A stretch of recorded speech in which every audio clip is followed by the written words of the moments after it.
because it's like getting really, really drunk without having to drink. Ketamine usage is on the rise, with young Brits fueling the consumption. Use has risen 30% year on year, mainly driven by 16 to 20-year-olds. It is no longer an underground choice. This bizarre drug is as mainstream as Coke or E.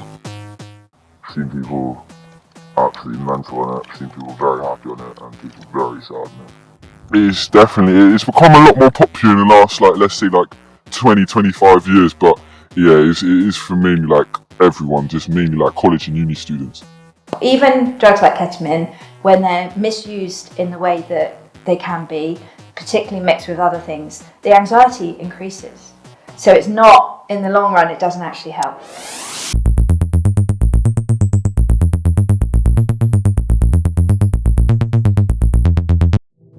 There's a certain dissimilarity at the heart of K. On one hand, it's a silly, wonky horse tranquilizer, and on the other hand, it is literally a horse tranquilizer. To learn more about this bizarre, wonky drug, I've come to talk to a group of young people to gain their experiences on ketamine. I think if you're out at a party or a rave, then I think that's when it's most enjoyable. It's really weird and people say wonky, because there is really no other way to describe it. I think it's a really unique feeling. I think young British people love ketamine because it's almost like an escape from reality. It's also very cheap as well. I think everyone's doing it just for social thing. It's cheaper, easier, and less scary than Class A drugs. In 3 words, can you describe ketamine? Disgusting. Yeah, gross. All easy and cheap. Wonky, twisted, epic. The wobble juice, because it gives your legs the wobbles. A key reason seems to be that it is so affordable. So I've come to a local dealer in the area, wanting to understand the reasons that are driving this epidemic. He's agreed to meet me at a disclosed location. Do you think ketamine has become more popular in the last couple of years? It has become more popular. The young generation prefer it as it is a cheaper drug compared to other drugs like cocaine, and it gets you messed up for only about 40 minutes to 45 minutes, so it's not a long period of a drug. And do you think it's popular because there's no come down? I think that is one of the main things, because of all the other drugs, there's a horrible come down, and you get zero comeback from it. How much money, profit, do you think you've made on just selling ketamine? I would say it's around the £3,000 mark. And is it easier to get? It's easier to get because you can grab 50 grams for around about £450, which you divide that down, it costs £9 a gram. Selling that for £30 a gram, you're making £21 profit each gram sell. And if you sell 50 grams in 2 days, you're making £700 for yourself. I've heard a lot that there's different types of K. Do you know that? There is small balls and there is shards. Small balls, I don't really know the difference between them. All I know is small balls is a little bit cheaper, and shardy ones gets people more fucked up. Are you ever worried that someone you sell ketamine to may end up in a bad state?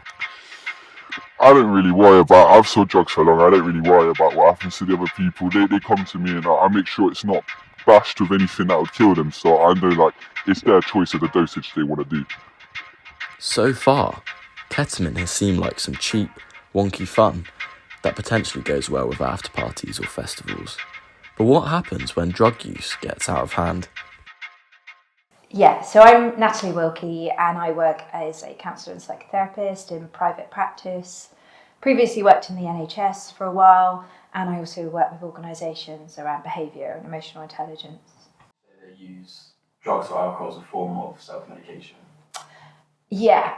The way that one of the systems that I work with is called internal family systems, where we explore the parts of a person, usually for very complex and chronic trauma. And with that, we kind of pull out these parts of people, and there's some that are called protectors. So they would be things like alcohol, drugs, promiscuity, but even things that we all do, because we've all got protectors, like things like, binge watching Netflix and, on our phones all the time. All those kind of things are addictive, kind of compulsive behaviours. And so I think with the drugs, they're just one of many protectors that people will use. And what these protectors do is, because of ways of being or traumas or things that have happened to us when we're younger, they bring these protectors in and they support us. It's like they're trying to help us, but actually they're not. And usually you've got a scale of some very destructive things. Even suicide is a protector, which is perhaps the most destructive. And then you've got all the other things around that too. So these things are trying to help us. They're trying to stop the pain that we might feel and the difficulty with feelings that we might face.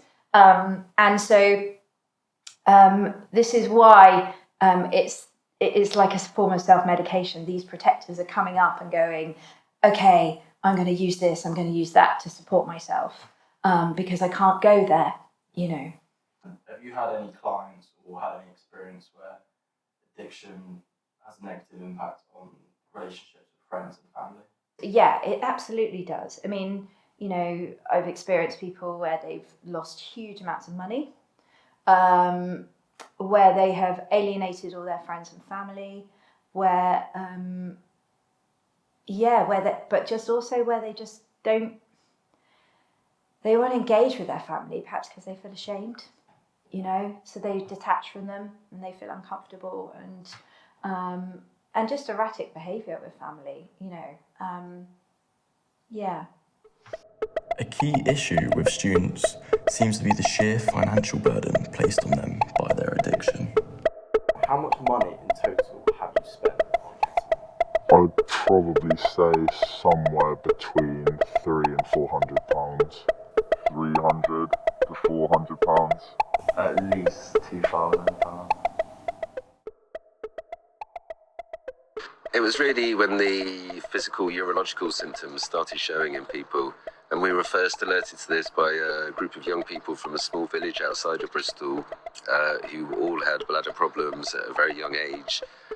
Yeah, and those urologists really sort of took that forward. And there's been lots of invasive procedures for people, so lots of bladder stretches.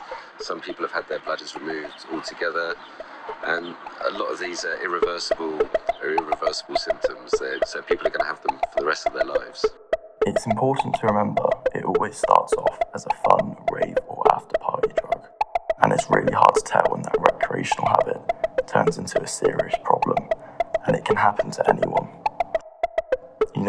If you don't speak to someone, then that problem could end up taking your bladder or even your life.